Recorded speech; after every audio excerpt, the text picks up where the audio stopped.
Hi guys, before I start this video, I want to give a big shout out to my 3 newest Patreons, Sean, Jose and Alexander.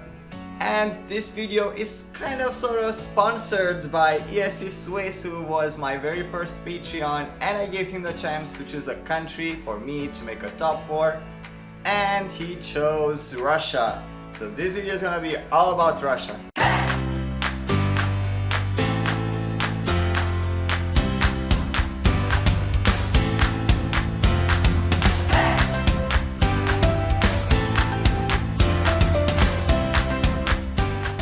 First of all, I also want to mention that I saw your comments where you're making fun of my smooth legs. Look at this. Manly hair. Now let's move on with the top 14 of my Russian entries ever in Eurovision. As probably some of you know, I'm making this top only starting with 2005. That was the year where I started actually watching Eurovision. On number 14, I have Eurovision 2018.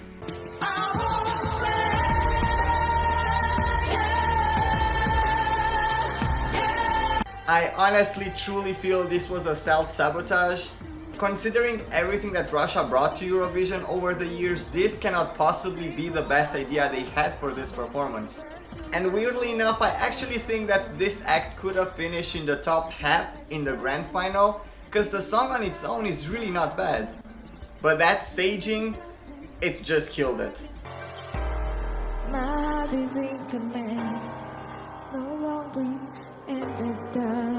On number 13, I have Eurovision 2005.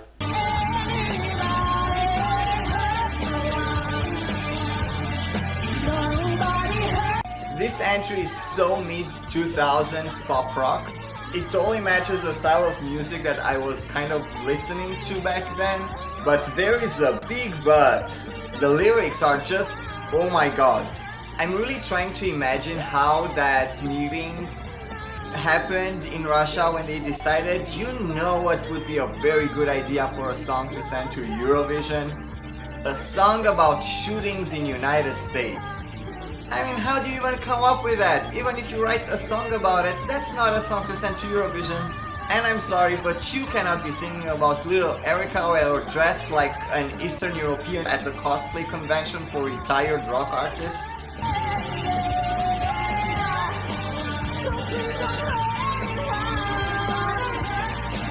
On number 12, I have Eurovision 2011.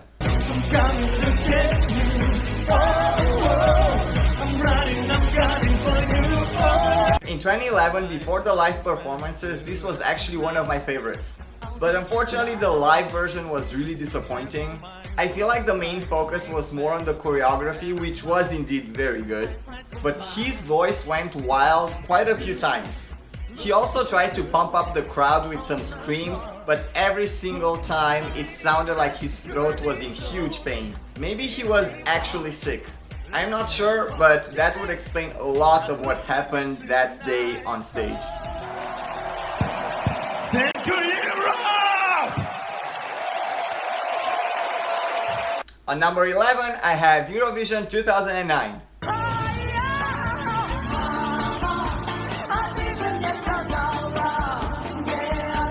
Starting from this point, I almost like kind of all of the songs, some of them a lot more than the others. But when Eurovision is hosted in Moscow, there is no other better song to represent the country. The vocals weren't necessarily my favorite, and even if I didn't really like the staging altogether, I really liked the idea of live aging on the screen.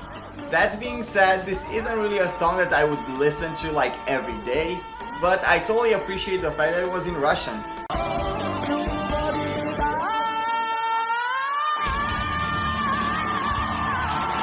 On number 10, I have Eurovision 2008.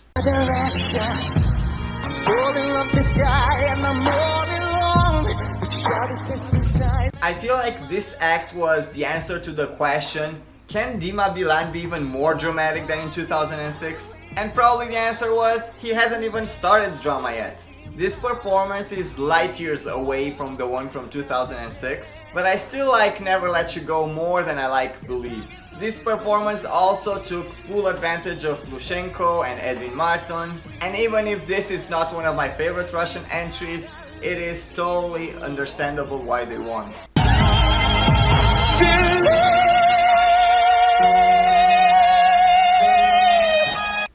9 I have Eurovision 2014.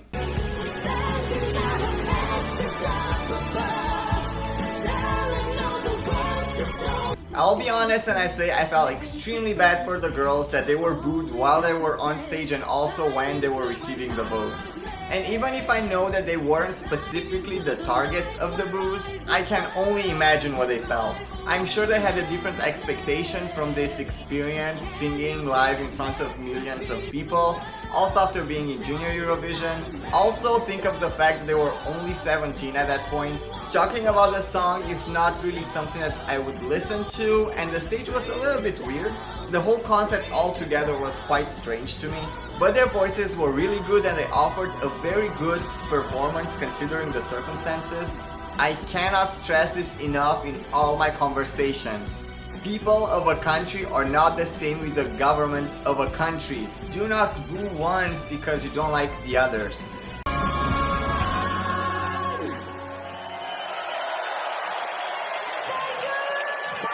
On number 8 I have Eurovision 2006.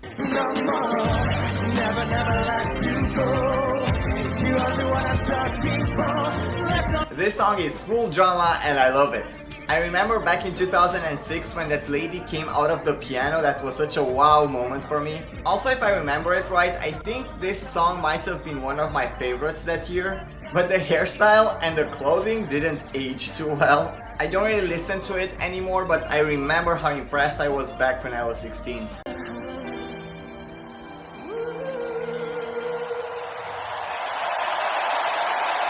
On number 7 I have Eurovision 2013. What if we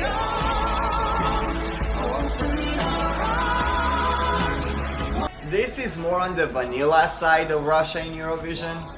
The song was beautifully sang and the melody was really good. But this type of anthem performance kind of a thing is not really for me unless I can personally relate to it. And it did feel a little bit generic and predictable. But still, if this would pop up on my Spotify just randomly, I would not be skipping it. I just probably wouldn't be the person to look for it.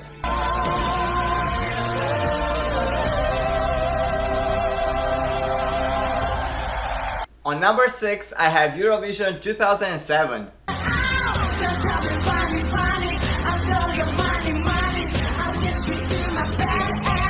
I bet you weren't expecting this song to be that high on my list, weren't you? I love them. Still today I feel like it's a very fun song that really makes me want to dance. The message is really not something you should be following in real life, but as a fun act to watch and listen to, I think it's perfect. Also, I really like the girls, especially the one in the middle. She seems to be very much into it. Overall, the act just made me extremely happy. It brings you in a very good mood, and I feel like they should be doing a featuring with the Babushkas.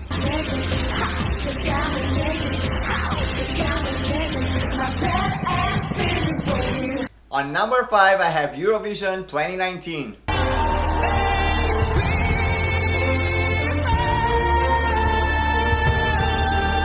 Lazarev's Return. I love the songwriting on this one, and I love the official video even more. Drama, mystery, and vocals. In the live performance though, some moments kind of seem a little bit cringy.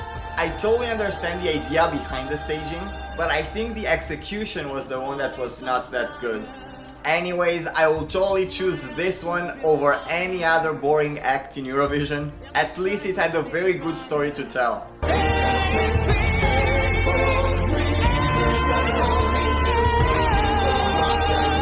On number 4 I have Eurovision 2010.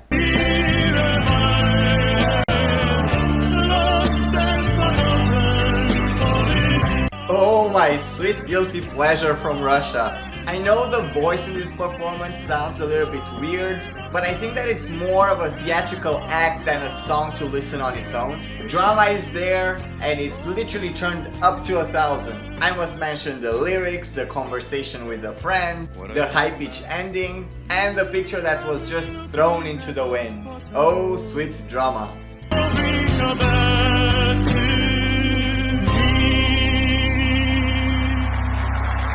On number 3 I have Eurovision 2012.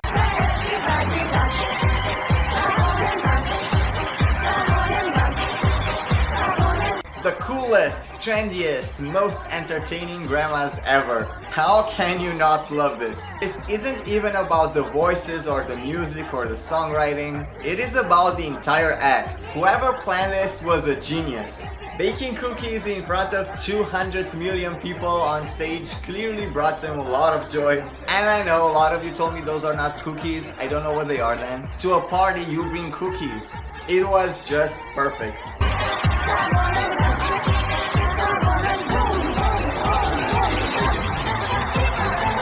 On number 2, I have Eurovision 2015.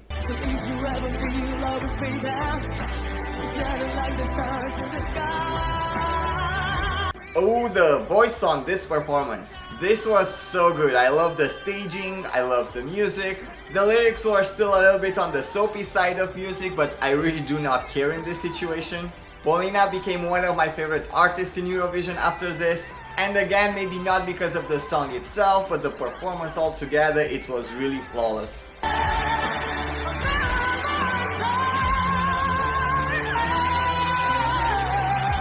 On number 1 for Russian entries, my favorite Russian entry since 2005, we have Eurovision 2016.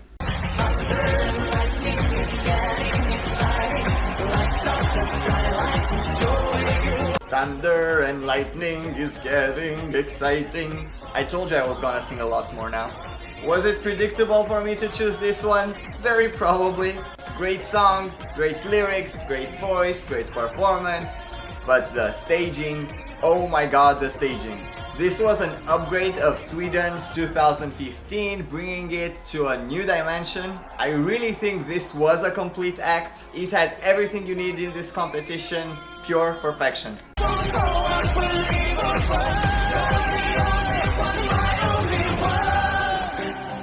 Guys, let me know what your Russian top is.